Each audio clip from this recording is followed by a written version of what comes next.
Est-ce que les lettres FTP vous disent quelque chose? Aujourd'hui, on démystifie ce terme.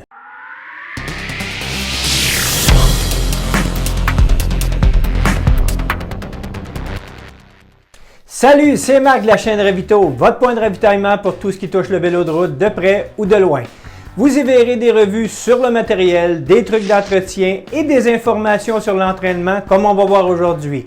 Et si vous aimez nos vidéos, abonnez-vous, c'est gratuit. En tout temps, durant cette vidéo, vous pouvez aller voir les notes et les liens que j'ai insérés dans la description. J'y explique la vidéo et aussi des informations pertinentes en lien avec cette vidéo. Depuis un certain temps, dans le monde du cyclisme, nous entendons parler de la FTP. Mais qu'est-ce que les lettres FTP veulent dire? C'est un acronyme anglophone qui veut dire Functional Threshold Power ou en français, la puissance au seuil fonctionnel. Maintenant, qu'est-ce que la FTP? C'est la puissance maximale moyenne que vous êtes capable de développer durant une période de 60 minutes. Ça a été développé par le Dr Andrew Kogan au début des années 2000 afin d'établir une donnée associée à la puissance pour qu'on puisse l'utiliser à l'entraînement. Afin d'identifier la FTP, vous devrez faire un test. Mais pour faire ce test, vous aurez besoin d'abord d'un capteur de puissance si vous êtes sur un vélo à l'extérieur ou sur une base d'entraînement à l'intérieur ou sur une base d'entraînement intérieur intelligente ou ce qu'on appelle SMART qui pourra capter la puissance que vous aurez développée durant ce test. Il existe plusieurs façons de faire le test FTP. Deux de ces méthodes sont d'abord le test intégral qui demande de faire un test d'endurance qui dure 1 heure de temps. Ça, c'est juste l'endurance en plus de la préparation et le cool-down. Il est très peu utilisé parce que tout d'abord, il est très long à faire. Deuxièmement, ça prend un environnement parfait, donc des routes planes, pas de vent, aucun arrêt, et ainsi de suite. Donc, c'est très difficile à faire. La deuxième méthode qui a été développée par le Dr Kogan, qui est la plus utilisée, qu'on appelle le test FTP de 20 minutes, demande tout simplement qu'on commence en faisant 30 minutes de préparation de différents exercices, des intervalles et ainsi de suite. Il y a un protocole. Et ensuite, on fait le 20 minutes qui est le test en lui-même où on doit maintenir une puissance le plus élevée qu'on peut durant 20 minutes et finalement avec un cool-down.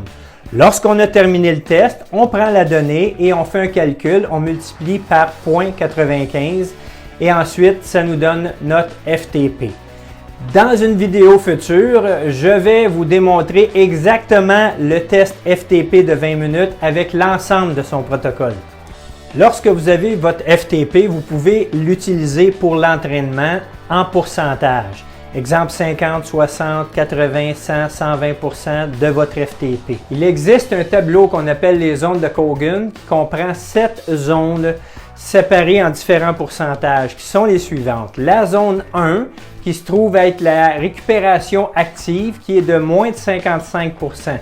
La zone 2 qui se trouve être la zone d'endurance qui est de 56 à 75%.